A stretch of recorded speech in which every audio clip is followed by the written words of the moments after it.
bringing the people behind our food to life. We call it Village Homestead. It's our little quarter-acre homestead. Moved here in 2003, and really just trying to. Well, there was actually nothing here, believe it or not. There was only this big apple tree here, and this plum tree. There's just those two trees and nothing else. It was literally sod. So over time, just started, remove the sod and started planting the fruit trees, shrubs, the underlayer, the blueberries, hazelnuts. Then a few years ago, then put in the vegetable garden. So we've just been really just trying to maximize our space. So what's your intent here? Really our intent, is I wanted to kind of create we have a couple kids, so I wanted to create a kind of a practical, fun oasis for the kids, but also make it more practical as well by just growing as much edibles as we can, producing as much food as we can in a small space. We put a lot of, planted the trees and shrubs, like I said, first, and then this was actually the vegetable garden was the last thing to go in, and kind of reserved our best sun spot for the vegetable garden. So pretty much everything, everything you see is edibles. We have pineapple guava here, filled in blueberry.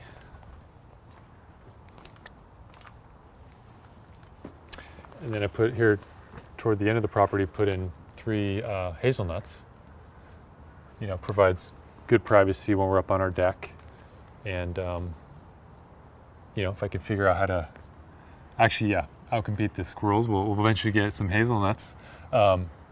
One idea in a permaculture circles is to put a couple buckets of sawdust so that and underneath the trees, and so the squirrels end up burying the hazelnuts into the sawdust, and so you can just take your hazelnuts. But I haven't done that yet, so maybe it this needs year? some more field testing. Yeah.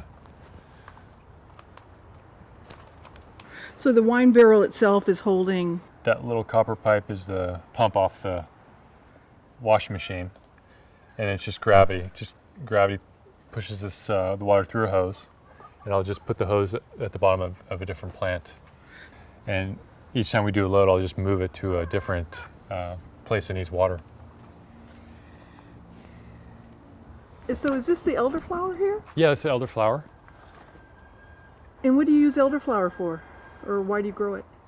Yeah, elderflower is very medicinal, but we let it go to the, let it fruit for the elderberries, and then we just slough off the whole branch, the whole small branch with the berries, and then stick that in a plastic bag, put it in the freezer, and then that makes it easy to get it off the branch. Then we can make, elderberry syrup for the winter.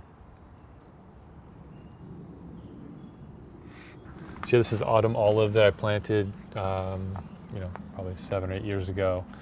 The chickens really like it. They eat the leaves, so it's planted in near the chicken coop. Well, tell me about the coop. Yeah, we got this. It was a kids' playhouse that we got on Craigslist, and we took it apart on their property, brought it over here, put it back together, built a roof. Then I built a run with our old deck wood, and we've had up to 13 chickens at a time, but we keep it right around 10, and that's definitely plenty of eggs. But they have free reign of the garden, except you'll notice, the vegetable garden is fenced off, but they pretty much have free reign of the garden. So I let them out during the day, and they go in at night, shut the door, and they're good. It's not really a big enough coop unless we're away out of town, they can handle being in there, but we like to give them, space and be able to get the bugs, and makes, more nutritious eggs.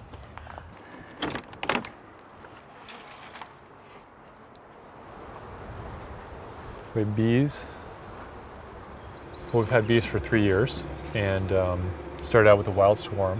The 2 on the top are beehives, which is a Kenyan model that was they were able to take on the boats with them downriver. We definitely get a good amount of honey, but we're more bee guardians in the sense that We don't have bees for the necessarily the production aspect, just for the the benefit of having bees and producing wild swarms every spring, usually in April.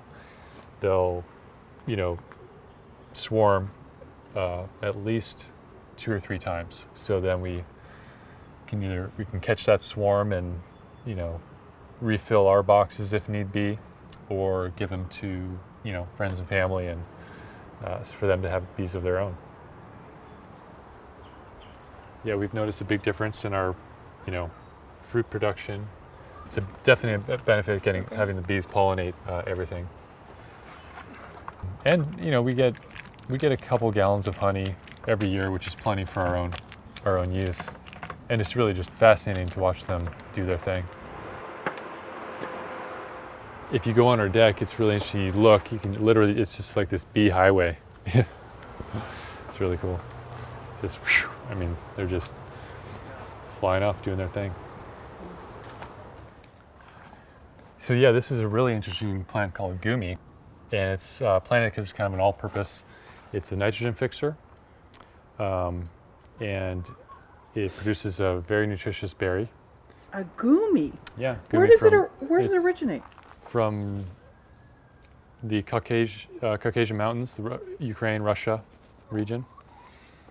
So it is a deciduous, but it's very shade tolerant. It makes a great understory for an orchard. So planted it amongst the apples and plums, but And what do they taste like? Anything that anybody else might be familiar with? Not really. It's pretty unique. You got to get them right when they're, kind of plump and ripe. Otherwise, they're pretty sour. But they're sweet. I think it's popular to make juices out of them in Russia. The flowers are right in the spring, right around April. Amazing smell. Bees love it. So it'll attract beneficial insects as well. So another good aspect.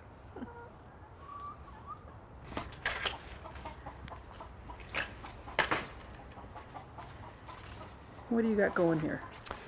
Oh, we have kale and lots of lettuce with peas. This is perennial arugula, sylvetta, and that's really nice because it's one of the first to come up in the in February to start growing again.